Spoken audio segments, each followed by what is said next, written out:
നമസ്കാരം കൂട്ടുകാരെ, 2024 പുറത്തിറങ്ങിയ കോൾ മി ബേയുടെ കഥയാണ് സിനിമാ കഥയിലൂടെ ഇന്ന് നിങ്ങൾ കേൾക്കാനായി പോകുന്നത്. വിശദമായ കഥയിലേക്ക് പോകുന്നതിന് മുമ്പ് സിനിമാ കഥകൾ കേൾക്കാൻ ഇഷ്ടപ്പെടുന്ന പുതിയ കൂട്ടുകാരുണ്ടെങ്കിൽ നമ്മുടെ ചാനൽ ഒന്ന് സബ്സ്ക്രൈബ് ചെയ്യണേ. കൂട്ടുകാർക്ക് ഷെയർ ചെയ്തു കൊടുക്കുകയും കമന്റ് ചെയ്യുകയും ലൈക്ക് ചെയ്യുകയും ചെയ്യൂ. കഥയെ ആരംഭിക്കുന്നത് ഏവരും ബേ എന്ന് വിളിക്കുന്ന ബെല്ലയെ പരിചയപ്പെടുത്തിക്കൊണ്ടാണ്. ബെല്ലയെ എന്ന് ബെല്ലയുടെ ഭർത്താവ് അഗ്ഗി എന്ന് വിളിക്കുന്ന ഏറെ സമ്പന്നനായ അഗസ്ത്യ എന്ന വ്യക്തി തങ്ങളുടെ കൊട്ടാര സമാനമായ വീട്ടിൽ നിന്ന് ഇറക്കിവിടുകയായിരുന്നു. ബേയെ സംബന്ധിച്ചിടത്തോളവും വിശ്വസിക്കാൻ പെട്ടെന്നൊന്നും പറ്റാത്ത ഒരു കാര്യമായിരുന്നു അത്. 5 മിനിറ്റ് മുമ്പ് വരെ 7 ലക്ഷറി കാറും ഒരു പ്രൈവറ്റ് ചോപ്പറും പ്രൈവറ്റ് ജെറ്റ് വരെ ഉണ്ടായിരുന്ന ബേയാണ് വണ്ടി പോലും ഇല്ലാതെ തെരുവിലിറങ്ങി നിൽക്കുന്നത്. ബേയെ സഹായിക്കാൻ വീട്ടിലെ ജോലിക്കാർ പോലും തയ്യാറാകുന്നില്ല. ബേക്ക് ആകെയുള്ളത് ഒരാങ്ങളെയാണ്, സമർബായ്. ബേ സമർബായെ വിളിക്കാൻ നോക്കിയിട്ട് സമർബായും ഫോൺ എടുത്തില്ല. സാഹചര്യം അതാണെങ്കിലും ബേയുടെ കഥ തുടങ്ങുന്നത്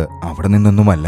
ഒരുപാട് വർഷങ്ങൾക്ക് മുമ്പ് വായിൽ സ്വർണ്ണക്കരണ്ടിയുമായിട്ടായിരുന്നു ബേ ജനിച്ചു വീണത്. അത്ര വലിയൊരു സമ്പന്ന കുടുംബത്തിൽ ബേയുടെ വരവ് അമ്മ ഗായത്രിക്കും അച്ഛനും ഗ്രാൻഡ്മായ്ക്കും വലിയ സന്തോഷമായിരുന്നു. ബ്യൂട്ടിഫുൾ എന്നർത്ഥം വരുന്ന ബെല്ല എന്ന പേര് അവൾക്കിട്ടു. മന്ന പത്രക്കാർക്കും പാരന്റ്സിനും ജേർണലിസ്റ്റുകൾക്കും മാത്രം വിളിക്കാനുള്ള പേരാണ് ബെല്ല എന്നത്. അവളെ സംബന്ധിച്ചിടത്തോളം എല്ലാവരും അവളെ ബേ എന്ന് വിളിക്കുന്നതായിരുന്നു അവൾക്കിഷ്ടം. അത്രമേൽ സമ്പന്ന കുടുംബത്തിലംഗമായി ബേ വളർന്നു വന്നു. ഹൗസ് ഓഫ് ഗുച്ചി എന്നായിരുന്നു അവരുടെ ഫാമിലി വാട്സപ്പ് ഗ്രൂപ്പിന്റെ പേര് പോലും. ഇവിടെയും സമ്പന്നത നിറഞ്ഞു നിന്നുകൊണ്ടിരുന്നു. 4 തലമുറ മുമ്പ് രാജസ്ഥാനിൽ നിന്ന് ബേയുടെ കുടുംബം ഡൽഹിയിലേക്ക് മാറി വന്നതാണ്. അന്ന് രാജ്യത്തെ തന്നെ ഏറ്റവും വലിയ സമ്പന്ന കുടുംബങ്ങളിൽ ഒന്നായിരുന്നു ബേയുടേത്. പക്ഷേ കാലക്രമേണ വീട്ടിലെ പ്രശ്നങ്ങളും സാമ്പത്തിക വിഷയങ്ങളും ഒക്കെ കാരണം കുടുംബാംഗങ്ങൾ ഓരോന്നായി പിരിഞ്ഞുപോയി. അവരുടേത് ന്യൂക്ലിയർ ഫാമിലിയായി മാറി. കൃത്യമായി പറഞ്ഞാൽ ബേയുടെ അമ്മ ഗായത്രി ഒരു സിനിമയിൽ അഭിനയിച്ചിരുന്നു. അതുകണ്ട് ബേയുടെ അച്ഛന് ഗായത്രിയെ ഇഷ്ടപ്പെട്ടു.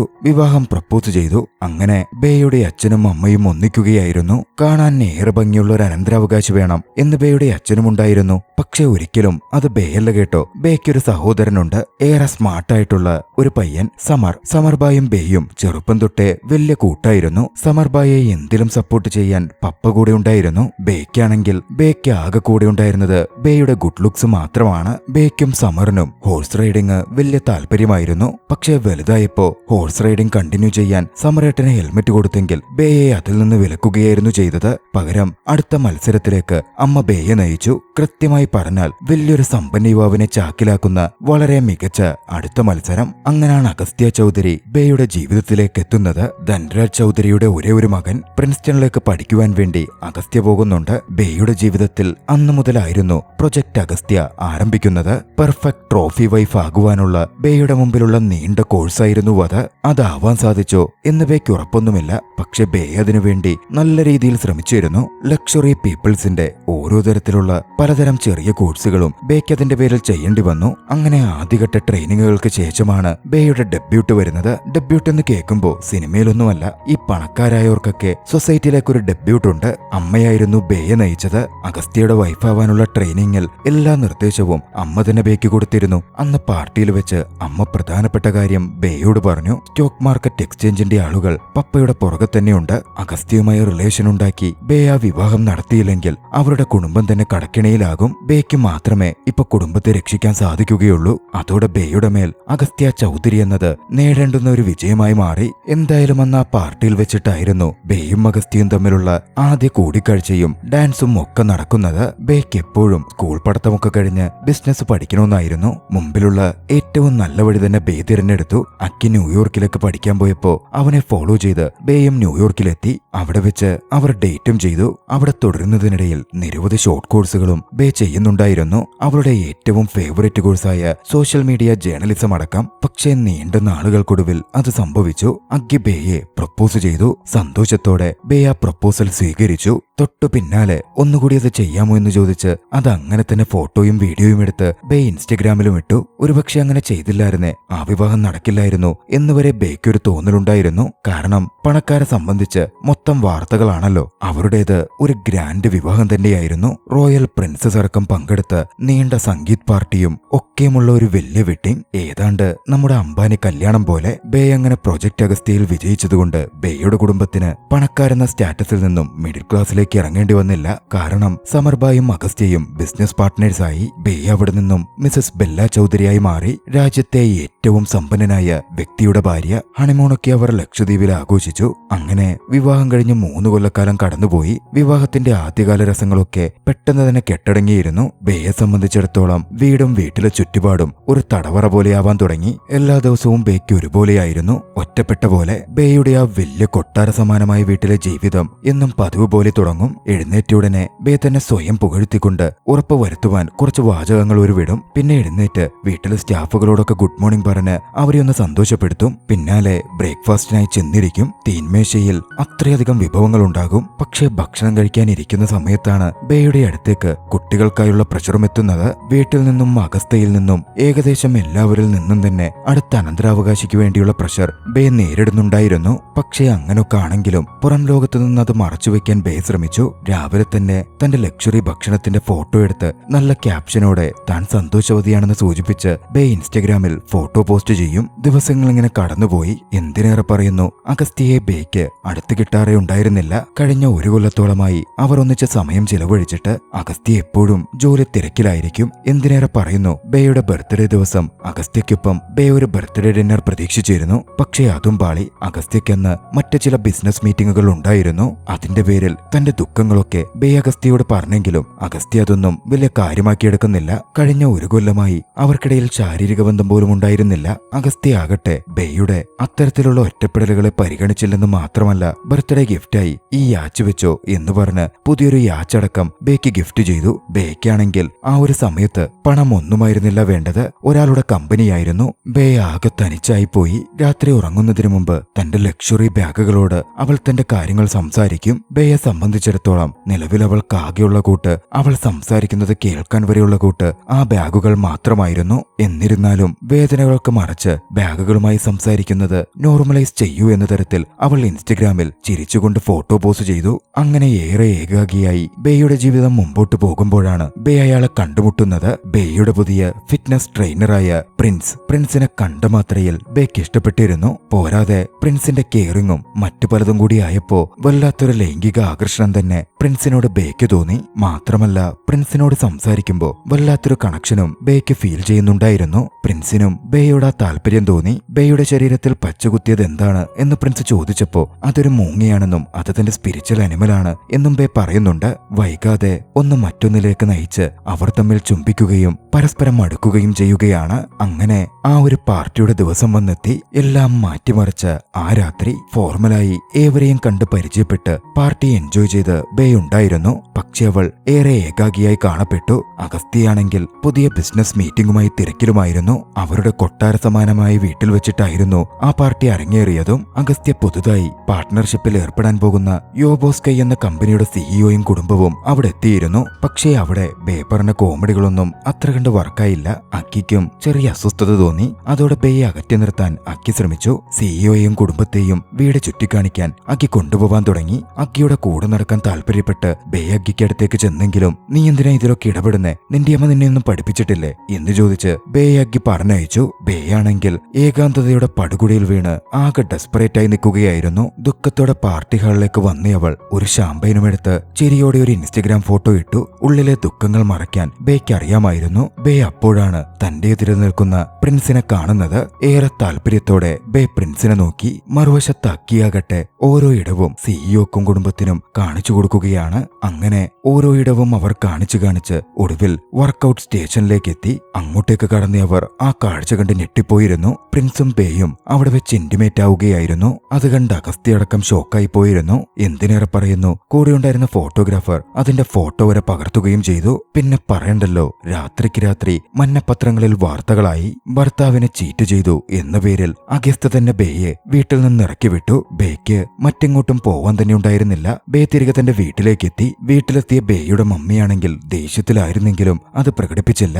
അതിലും വലുതായി അവർക്ക് പ്രൊട്ടക്ട് ചെയ്യാൻ ബിസിനസ്സും മറ്റു കാര്യങ്ങളും ഉണ്ടായിരുന്നു. അതുകൊണ്ട് തന്നെ വാർത്തകൾ എവിടെയും പുറത്തു വരാതിരിക്കുവാൻ അവർ പത്രങ്ങളുടെയൊക്കെ വാപൂട്ടി കെട്ടി അതിനുവേണ്ടി പണവും ചെലവാക്കി. എന്തിനേറെ പറയുന്നു, വാർത്ത പെട്ടെന്ന് മറ്റൊന്നിലേക്ക് മാറ്റുവാൻ സമറും സിനിമാ നടിയുമായി വിവാഹിതരാവാൻ പോകുന്നു എന്ന തരത്തിൽ ഗോസിപ്പടിച്ചിറക്കുവാൻ വരെ മമ്മി തന്റെ ടീമിന് നിർദ്ദേശം കൊടുത്തു. മറുവശത്ത് ചൗധരി കുടുംബമാകട്ടെ വാർത്ത പുറത്തു വരാതിരിക്കുവാൻ TRP എന്നു പേരുള്ള വലിയൊരു ചാനലുണ്ട്. ആ ചാനൽ തന്നെ ഉപയോഗിച്ച് അവരുടെ പ്രൈം ഷോയിൽ മറ്റൊരു വിവാദം ആളിക്കത്തിച്ച് ബേയുമായി ബന്ധപ്പെട്ട വാർത്ത തന്നെ ഇല്ലായ്മ ചെയ്തിരുന്നു. TRPയിലെ ആ പരിപാടി കണ്ട് ബേ വന്ന് TV ഓഫ് ചെയ്യുന്നുണ്ട്. ആ സമയം മമ്മി പറഞ്ഞു, ചൗധരികളെ മുക്കിക്കളഞ്ഞതാ വാർത്ത, TRPയിൽ വന്നിട്ടില്ലേ, വേറെ എവിടെയും ഇനി ആ വാർത്ത വരില്ല, നീ ദൈവത്തോട് നന്ദി പറഞ്ഞു. ബെല്ല മമ്മിക്കടുത്ത് വന്ന് പറഞ്ഞു, ഞാൻ ആകെ കുളമാക്കിയെന്ന് എനിക്കറിയാം മമ്മി, പക്ഷെ ഞാൻ തന്നെയൊക്കെ സോൾവ് ചെയ്തോളാം. സമർബായി എവിടെയാ? സമർബായിനെ വിളിച്ചിട്ട് ഫോൺ എടുക്കുന്നുമില്ല. സമർബായി ഞാനും ഒരു തവണ സംസാരിച്ച തന്നെ പ്രശ്നം സോൾവ് ആകും. സമർ സോളിലേക്ക് പോയെന്നും CEO കൂടിക്കാഴ്ച നടത്താൻ പോയതാണെന്നും അവര് തങ്ങളുടെ ഡീലിൽ നിന്ന് പിന്മാറുക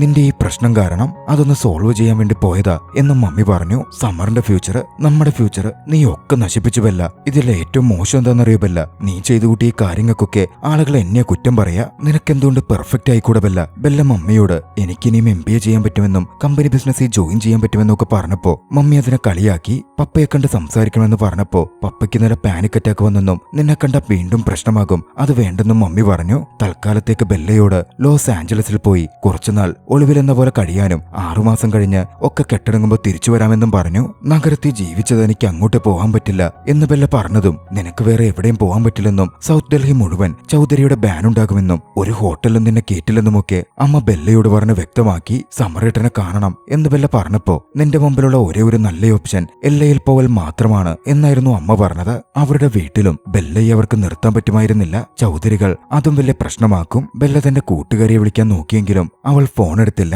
അമ്മ പുറത്തു വന്ന് പറഞ്ഞു, ചൗധരികളെ പിണക്കാൻ ആരും നിൽക്കില്ല ബെല്ല. അപ്പോഴാണ് കൂട്ടുകാരിയുടെ മെസ്സേജ് വരുന്നത്, തനിക്ക് ന്യൂമോണിയാണ് എന്ന് പറഞ്ഞുകൊണ്ടായിരുന്നു അത്. ഇതെന്താ ഇങ്ങനെ എന്ന് ബെല്ല ചോദിച്ചപ്പോ നിനക്ക് മനസ്സിലായില്ല ബെല്ല, ന്യൂമോണിയ എന്ന വാക്കിലെ പി പോലെയാ നീ ഉള്ളതായി തന്നെ ആരും ഭാവിക്കില്ല. വെറുതെ ഇവിടെ പ്രശ്നമുണ്ടാക്കല്ല ബെല്ല, നീ LAയിലേക്ക് പോ, അതാ നിനക്ക് നല്ലത്. മമ്മി വീണ്ടും പറഞ്ഞു, എനിക്ക് എവിടെയും പോകേണ്ട ആവശ്യം വരില്ല, സമരേട്ടനൊക്കെ ശരിയാക്കും. ബെല്ല വീണ്ടും പറഞ്ഞു, മമ്മി എന്നെ താരയുടെ അടുത്ത് ഒന്ന് ഡ്രോപ്പ് ചെയ്യാമോ? എനിക്ക് ഉറപ്പാ അവൾക്ക് കുറെ വീടുണ്ടല്ലോ, ഏതെങ്കിലും ഒരു വീട്ടിൽ അവൾ എന്നെ എന്തായാലും താമസിപ്പിക്കും. മനസ്സില്ലാ മനസ്സോടെ ബെല്ലയുടെ മമ്മി അതിന് സമ്മതിച്ചു. അങ്ങനെ വീട്ടിലെ കാറിൽ ബെല്ല പുറപ്പെട്ട് കൂട്ടുകാരി താരയുടെ അടുത്തെത്തി. അവിടെ വെച്ചിട്ട് ബെല്ല എല്ലാ പ്രീമിയം ഗ്രൂപ്പുകളിൽ നിന്നും ഒഴിവാക്കപ്പെടുന്നുണ്ടായിരുന്നു. എന്തിനേറെ പറയുന്നു, അവളുടെ എതിരിലിരുന്ന താര വരെ അവളുടെ ഗ്രൂപ്പിൽ നിന്ന് ബെല്ലയെ ഒഴിവാക്കി. നീയും എന്നെ ഒഴിവാക്കുവാണോ? ബെല്ല സങ്കടത്തോടെ ചോദിച്ചു. ചൗധരീസിന്റെ സ്ട്രിക്റ്റ് ഓർഡർ ഉണ്ട്, നിന്നോട് ആരും ഒരു ടച്ചും വെക്കരുതെന്ന്. ആ സമയത്താണ് ഹൗസ് ഓഫ് ഗുച്ചിയിൽ നിന്ന് അമ്മ തന്നെ അവളെ പുറത്താക്കിയത് ബെല്ലയെ ഞെട്ടിക്കുന്നത്. ചൗധരീസ് കാരണം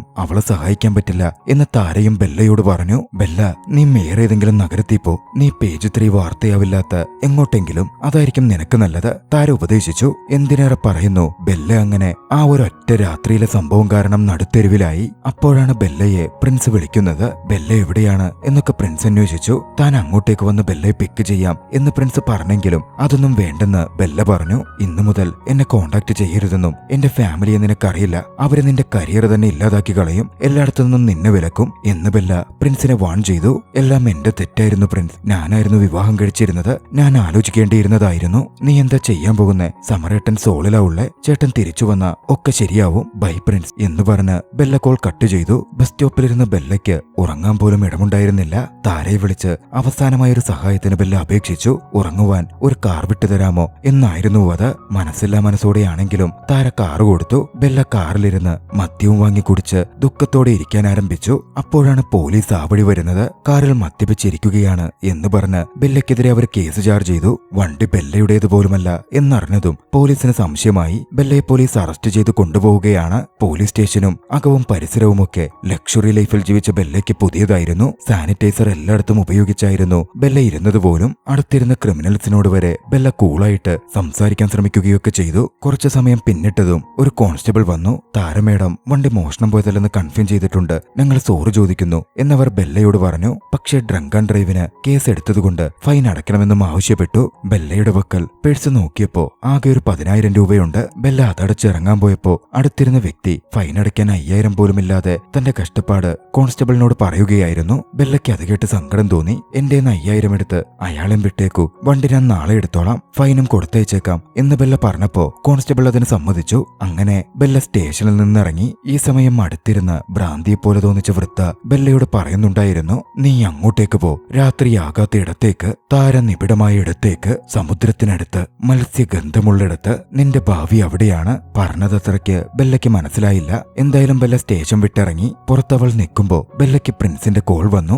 ആദ്യം കട്ട് ചെയ്തെങ്കിലും പിന്നീട് വിളിച്ചപ്പോ പ്രിൻസിന്റെ കോൾ ബെല്ല എടുക്കുകയാണ്. നിന്നോട് വിളിക്കണ്ടെന്ന് പറഞ്ഞതല്ലേ എന്ന് ദേഷ്യത്തിൽ ബെല്ല ചോദിച്ചപ്പോ പ്രിൻസ് പറഞ്ഞു, ഒരു അത്യാവശ്യ കാര്യം പറയാനാ വിളിച്ച്. സമർബായി സോളിലല്ലേ ഉള്ളത്, അവൻ മുംബൈയിലുണ്ട്. ഞെട്ടലോടെയായിരുന്നു ബെല്ല അത് കേട്ടത്. തന്റെ മുമ്പിലുള്ള ഫ്ലൈറ്റിന്റെ പരസ്യം ബെല്ല അപ്പോൾ കണ്ടു. അതിലാണെങ്കിൽ ഒരു മൂങ്ങയുടെ സിമ്പലും ഉണ്ടായിരുന്നു. മൂങ്ങ അവളുടെ സ്പിരിറ്റ് അനിമൽ ആണല്ലോ, അതുകൊണ്ട് തന്നെ അതിലൊരു സത്യം പെട്ടെന്ന് അവൾക്ക് തോന്നി. മുംബൈ എന്ന നഗരത്തെപ്പറ്റി ആലോചിച്ചപ്പോ അകത്തുണ്ടായിരുന്ന ഭ്രാന്തിയെപ്പോലെ തോന്നിച്ച സ്ത്രീ പറഞ്ഞ വാക്കുകളും അതുമായി താതാത്മ്യപ്പെട്ടിരുന്നു. രാത്രിയാകാത്ത നഗരം, സമുദ്രത്തിനടുത്ത്, താരനിബിഡമായ മത്സ്യഗന്ധമുള്ള നഗരം, എല്ലാം പെട്ടെന്ന് മുംബൈയുമായി കണക്ട് ചെയ്തതും ബെല്ല പ്രിൻസിനടുത്ത് എനിക്ക് എത്രയും പെട്ടെന്ന് മുംബൈക്ക് പോകണം, സമരേട്ടനെ കാണാൻ എന്ന് പറയുകയാണ്. പിന്നാലെ ബെല്ലയ്ക്കായി താനെടുത്ത മുംബൈ ടിക്കറ്റ് പ്രിൻസ് ബെല്ലയ്ക്ക് അയച്ചു കൊടുത്തു. ബെല്ല പ്രിൻസിനോട് നന്ദി പറഞ്ഞു. കൂട്ടത്തിൽ ദയവ് ചെയ്ത് ഇനി വിളിക്കരുത് എന്നും കൂട്ടിച്ചേർത്തു. തന്റെ കയ്യിലുള്ള 2 ടിക്കറ്റും ബെല്ല നോക്കി. ഒന്ന് എല്ലയിലേക്ക്, ഒന്ന് മുംബൈയിലേക്ക്. ബെല്ല തിരഞ്ഞെടുത്തത് മുംബൈ ആയിരുന്നു. ബെല്ല രാത്രി ടാക്സി പിടിക്കാൻ നോക്കിയെങ്കിലും കിട്ടുന്നുണ്ടായിരുന്നില്ല. അപ്പോഴാണ് ബെല്ല കാരണം സ്റ്റേഷനിൽ നിന്നിറങ്ങിയ വ്യക്തി അങ്ങോട്ടേക്ക് വരുന്നത്. ബെല്ലയ്ക്ക് അദ്ദേഹം ഒരു യൂബർ എങ്ങനെ ബുക്ക് ചെയ്യണം എന്നത് കാണിച്ചു കൊടുത്തു. ഒടുവിൽ ടാക്സി ബുക്ക് ചെയ്ത് ഡൽഹി നഗരത്തിൽ നിന്നും ബേ മുംബൈ ലക്ഷ്യമാക്കി യാത്ര തിരിക്കുകയാണ്. മുംബൈയിൽ ബേയെ കാത്തിരിക്കുന്നത് എന്തൊക്കെയായിരിക്കും? രസകരമായ സീരീസിന്റെ ആദ്യ എപ്പിസോഡ് ആ ദൃശ്യത്തോടെ അവസാനിക്കുന്നു. തുടർന്നുള്ള എപ്പിസോഡുകൾ നമ്മുടെ സെക്കൻഡ് ചാനലിൽ തുടർച്ചയായി പോസ്റ്റ് ചെയ്യുന്നതാണ്. തുടർന്ന് കാണാൻ താല്പര്യപ്പെടുന്നവർ ഡിസ്ക്രിപ്ഷനിലും കമന്റ് ബോക്സിലും കൊടുത്തിട്ടുള്ള നമ്മുടെ സെക്കൻഡ് ചാനൽ ലിങ്കിൽ ക്ലിക്ക് ചെയ്ത് ചാനൽ സബ്സ്ക്രൈബ് ചെയ്തു വെക്കൂ. മറ്റൊരു മികച്ച ചലച്ചിത്രവുമായി ഉടനടി നമുക്ക് കണ്ടുമുട്ടാം. അതുവരെ ബൈ.